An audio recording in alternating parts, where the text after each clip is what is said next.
brand needs to be delivered consistently. And a lot of people, individuals, and their personal brand feel like, well, that's boxing me in. I want to be more things to people. I want to be the jack of all trades. Well, you can't if you're branding. Branding means you're taking a more narrow, strategic focus to be able to differentiate yourself in the marketplace. Season 11 of CX in the Wild is live from across the world. From the buzzing streets of Tokyo to the creative pulse of Sao Paulo, we are on the ground, uncovering CX in its rawest form. This season, we're venturing into uncharted territory, exploring the edges of what's possible. So, let's begin.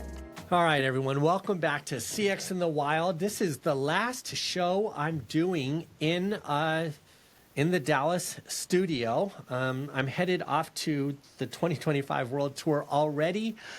But before we go, we're here with Jim, and Jim is an interesting person.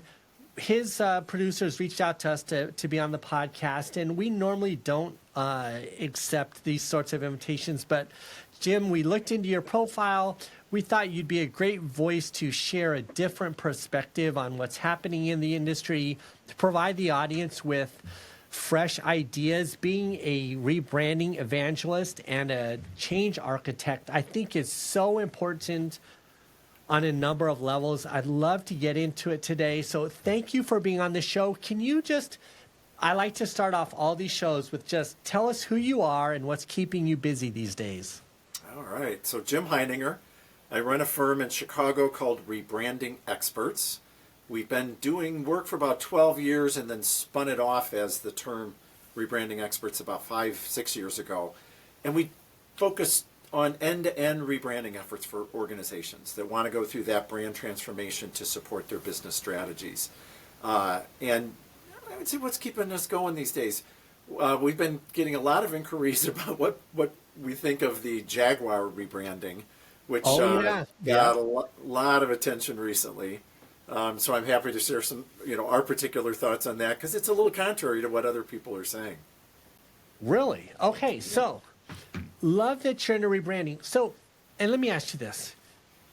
Do you think rebranding as a strategy or a mindset or practice, do you think it applies equally to personal rebranding as well as corporate rebranding, or do you think those two things are different?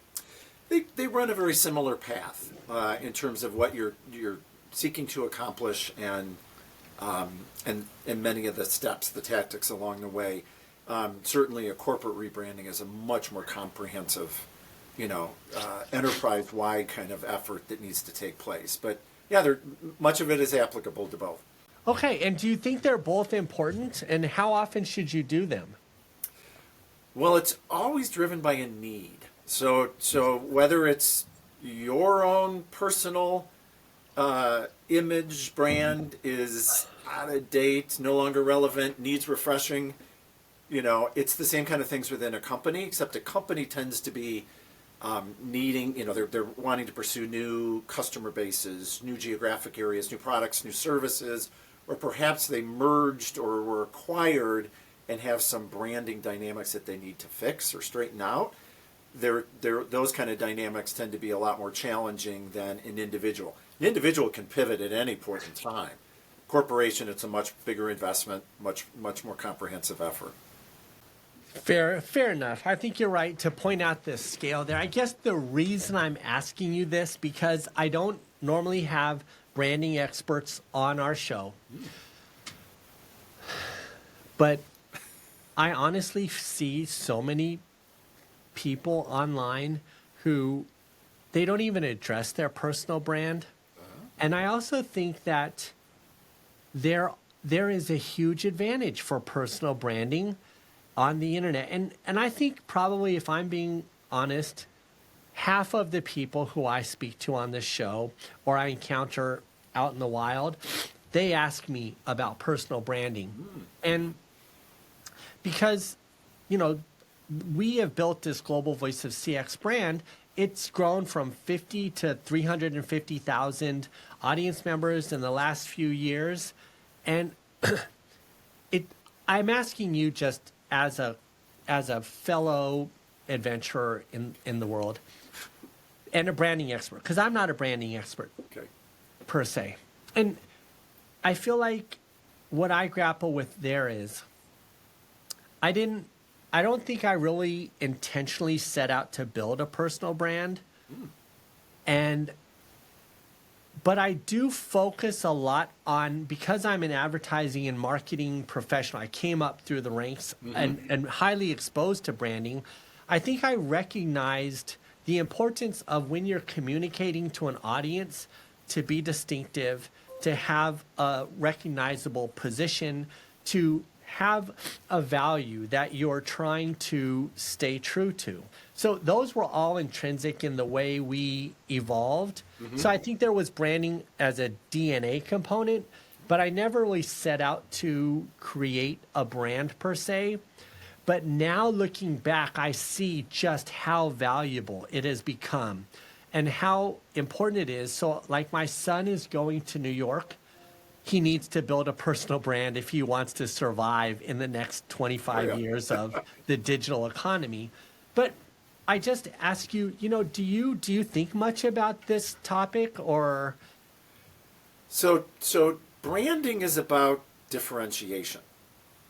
So building your personal brand is about what makes you different, what makes you unique, what makes your voice, your thoughts, your message, your perspective different than others. And so that's how people need to approach it, because let's face it, the world is filled with really smart, accomplished people in your space, whatever it may be. So how do you separate yourself out in your space? So what's interesting is, it takes, to build your personal brand, it takes some accomplishments too. So you can't start out saying, here's my brand. You have to start to get some accomplishments that represent that, and then it's easier to stand it up because you've got evidence of your brand. And one of the things I would add to what you were saying is, a brand needs to be delivered consistently. And a lot of people, individuals, in their personal brand feel like, well, that's boxing me in. I want to be more things to people. I want to be the jack of all trades. Well, you can't if you're branding. Your branding means you're taking a more narrow, strategic focus to be able to differentiate yourself in the marketplace. I'm already learning stuff. This is great. Well, Jim, thank you for humoring my questions, because it is something that's topical to me. And let's talk about you a little bit. Your voice is important. Your producer reached out. What is it that you're sharing with your audiences and with the world these days? You obviously have a message that you're taking forward. Well, we believe that rebranding is a huge opportunity for kind of strategic growth, for strategic facilitator to your success, and that it is a much more comprehensive effort than what most people realize.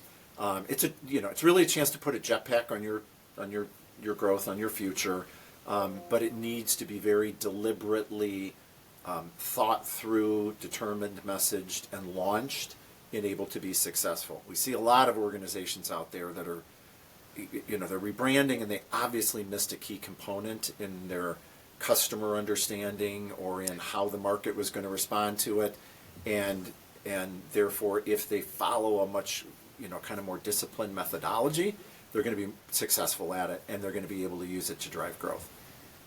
Yeah, and let's face it.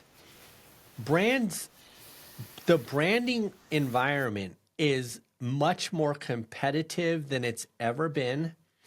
Content, honestly, I think as we talk about this, personal brands are competing against corporate brands all the time for attention. And the seasons and the fashions and the trends change so often that if you don't have a sensitivity to your brand's role in the conversation, then you're probably missing out on a lot of opportunities, as you're pointing out. Which leads us to, since you did mention the Jaguar rebranding, what happened there, and what's your hot take? So, our view, objectively, looking at at what's been done, is it's a bit of a masterclass in rebranding, to be quite honest with you. Now, why do we say that? First of all, a rebranding supports a strategic business change or pivot. And Jaguar clearly needed to do something dramatically different. Their sales were declining, their profits were shrinking, their market share was sinking. You know, they needed to do something differently. And they needed, at this time when all the pressure is on the automotive market, to move into EV vehicles as well too. So their business strategy was to do, you know, to basically leave behind a lot of what had made them successful to that point in time, but lean into performance and design. And if you've seen the new car models, they're very futuristic looking, bold colors and so forth.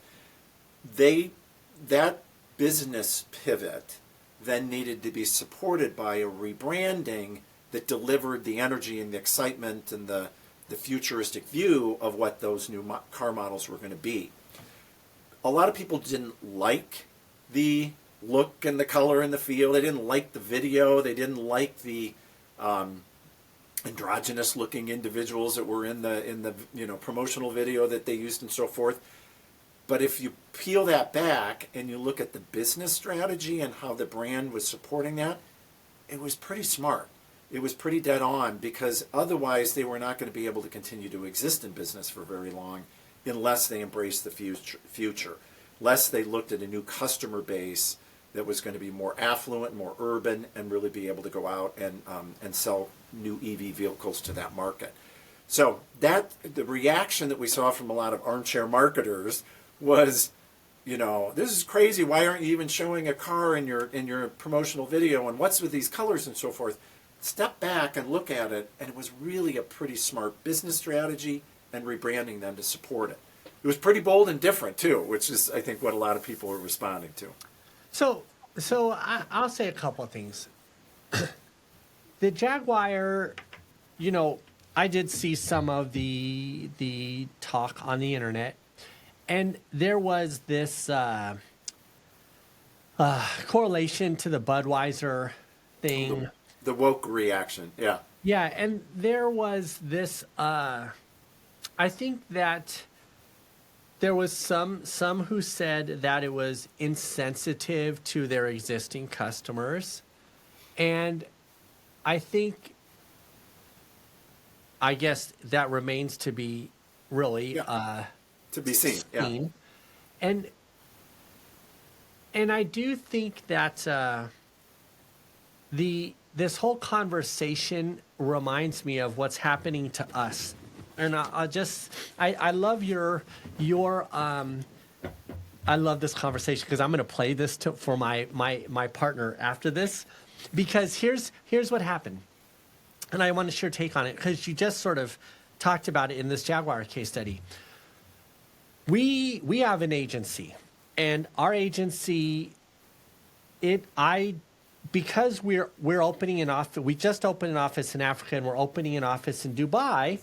To your point, rebranding to take advantage of this change, I think, is an important opportunity for us. Mm-hmm.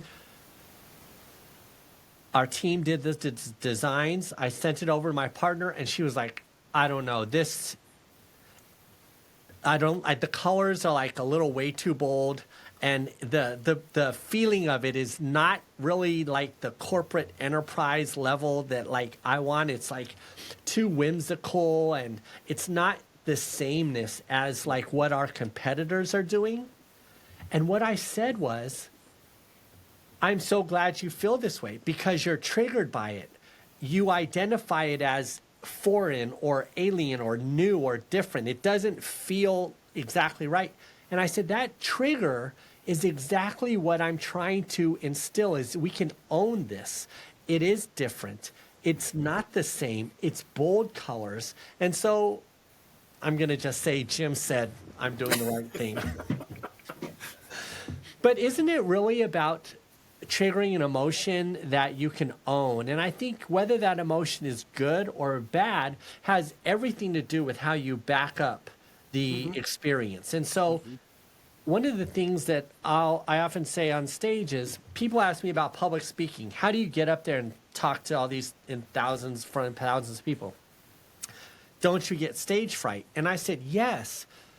But I learned this trick, which is the feeling of anxiety and stage fright is the same as excitement chemically in your body.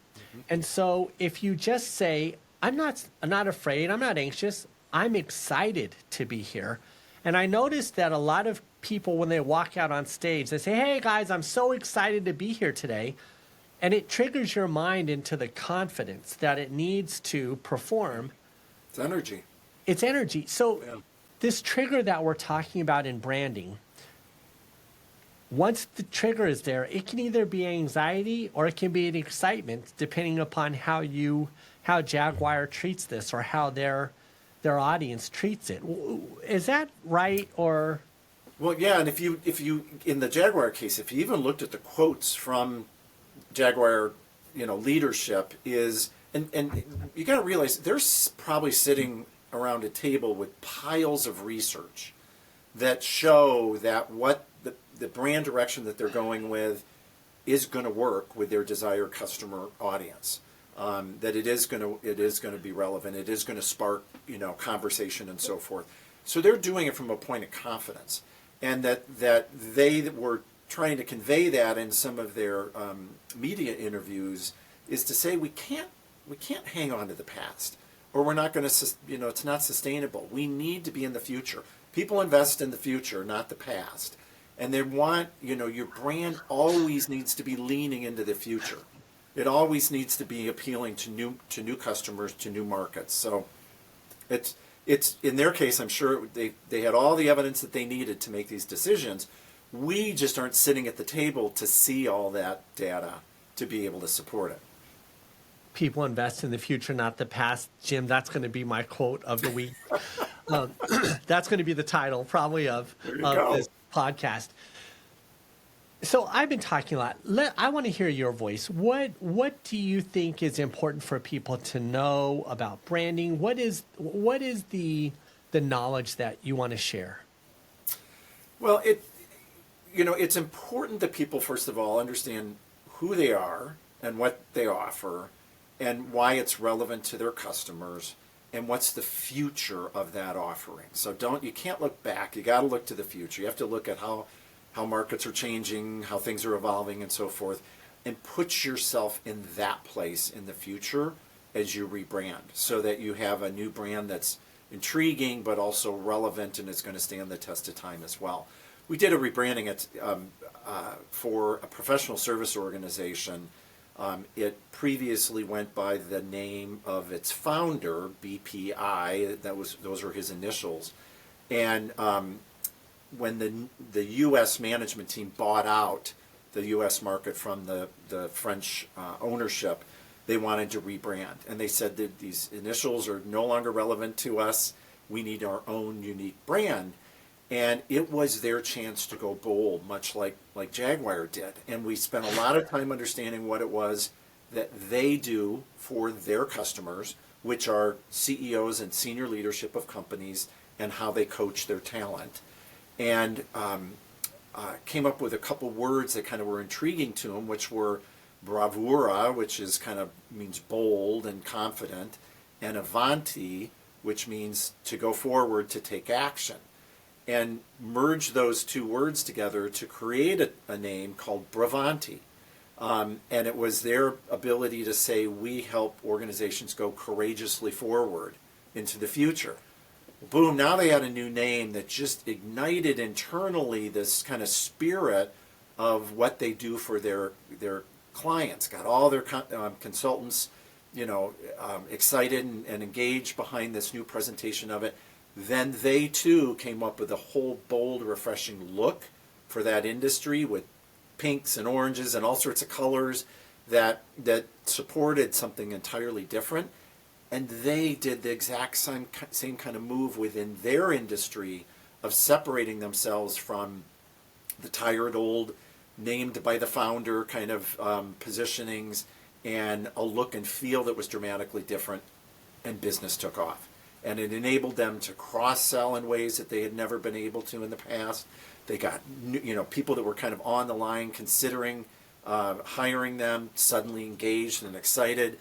So it was a perfect example of what rebranding can do for an organization, differentiating it out from the pack in terms of and supporting their growth efforts. So yeah, there's the mental, there's the mental and strategic reasoning for rebranding. And, but corporations, it costs a lot of money. Like, Yeah. how do you know when the juice is worth the squeeze on a rebrand? That's good. Usually, and we will go through a process of, in the very beginning, of what problem are we trying to solve. And it usually becomes obvious that the brand in its current form is a liability. It's dragging down growth for the organization. It's not letting it move into new markets or new customer segments or products or services or whatever because the brand doesn't support it. And so it becomes clear that there's a cost to staying with a current brand, and that if you're going to be marketing anyway, so if you change up what you're marketing and you change up your organization, your client experience, every way that people experiencing you and so forth, that it will have a return on benefits. And the research that's been done out there, Forrester's done several studies of leaders who rebranded their organization, and 80 plus, always agree that it delivered on the return on investment and made business easier because it allowed them to grow.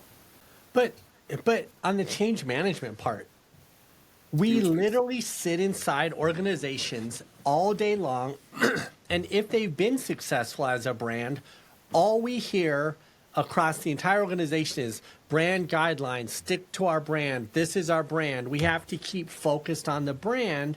So when you come in and you say, yeah, your brand, no, it's got to be different, that's got to be jarring for at least some stalwarts in the organization. Yeah, and usually there's been someone who's led the charge internally to consider a rebranding. It's the CEO or it's a senior executive who says, we need to start having discussions about this. And they start to have evidence, data, that it's something that they need to consider. So people, you're going to have your stalwarts who say, we need to be consistent in our branding, which is you need to.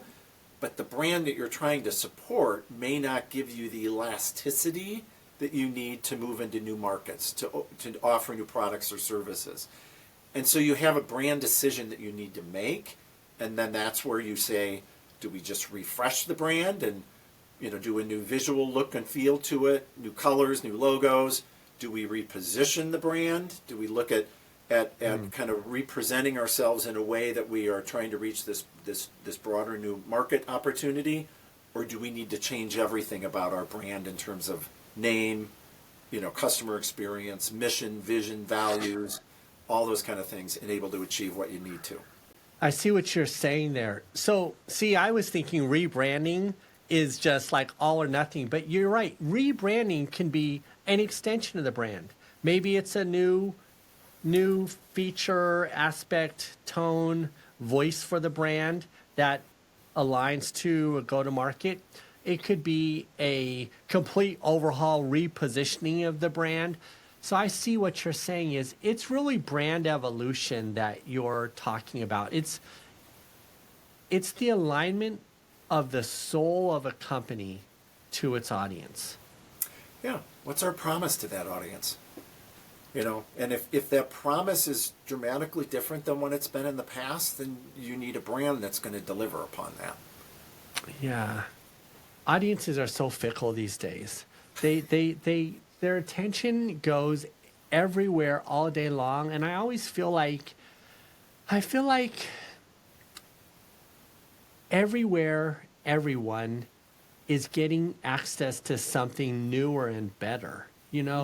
How do brands even survive the amount of evolutional change that needs to take place? I mean, it's so fast and so demanding these days. How do you think about that? Well, and it's always be careful the shiny nickel, that it may not be the better solution. It just may look interesting and attractive at this point in time, but if the delivery of it, the solution isn't there, don't be caught by the shininess of it.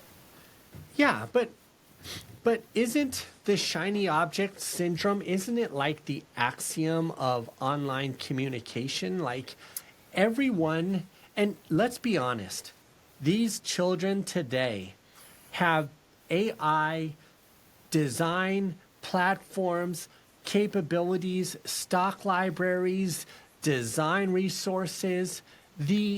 I'm amazed. My son is just graduated from college, going to New York to start his advertising and marketing career. And this guy has a suite of tools from analytics to design and so many tutorials online that he's like a one-man agency from the 90s. Yeah. And he can produce whatever he wants at will. Our daughter also is in college for advertising and marketing, and she's more of the creative, but she literally can produce like a full brand campaign for herself, and it's like instinctual for her. And if I'm being really respective, the whole global voice of CX was the brainchild of our daughter when she was 14 years old. She was like, that's not how you do it. Go this direction, do this. Wow. So how do we, as older sort of marketers, how do we compete with that? Well, I think, we've always had tools in the past, so whatever the tools help you produce, it still needs some brain power and review of it to determine is this strategically the right choice. So we're always going to have need for our brains in this, and a younger person with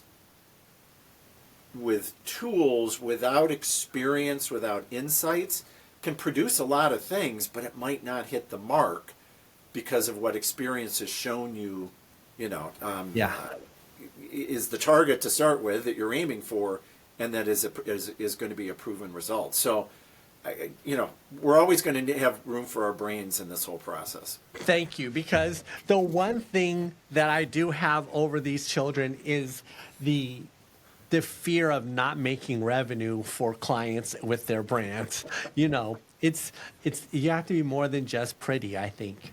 Yeah. So Jaguar is pretty. They've obviously invested in the future.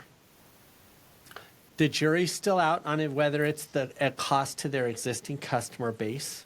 Yeah, and I would add,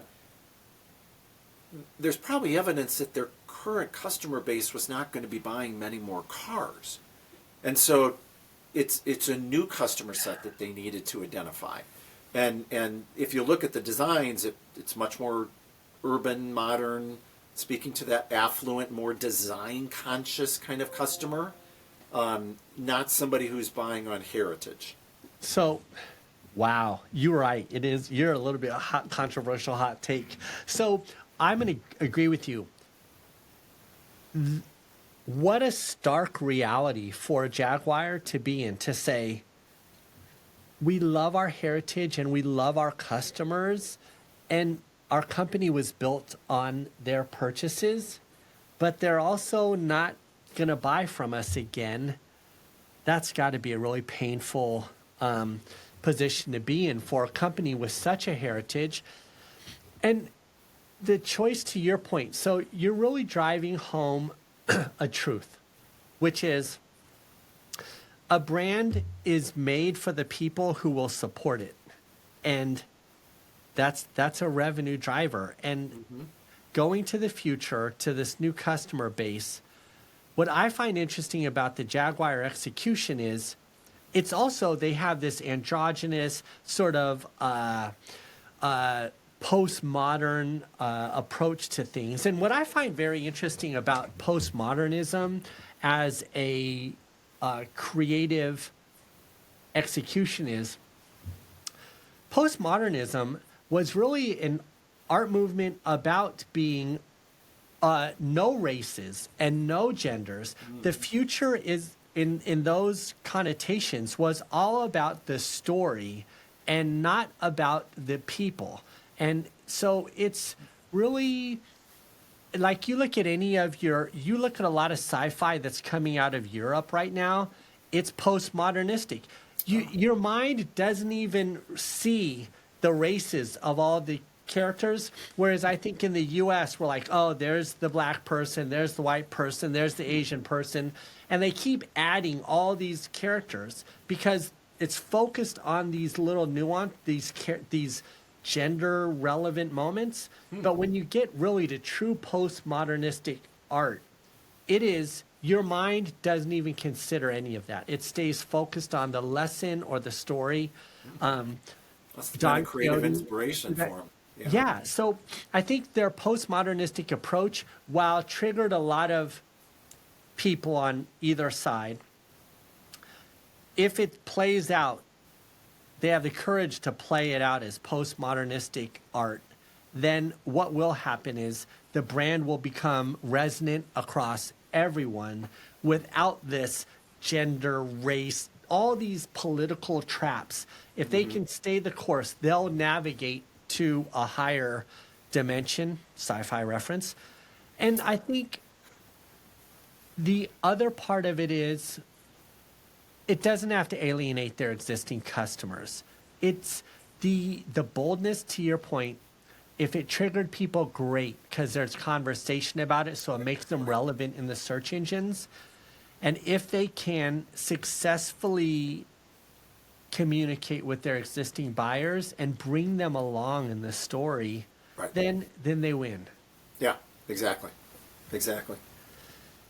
So what a great We got it all solved. So yeah. So what else? What's the new hotness for in your opinion, your niche?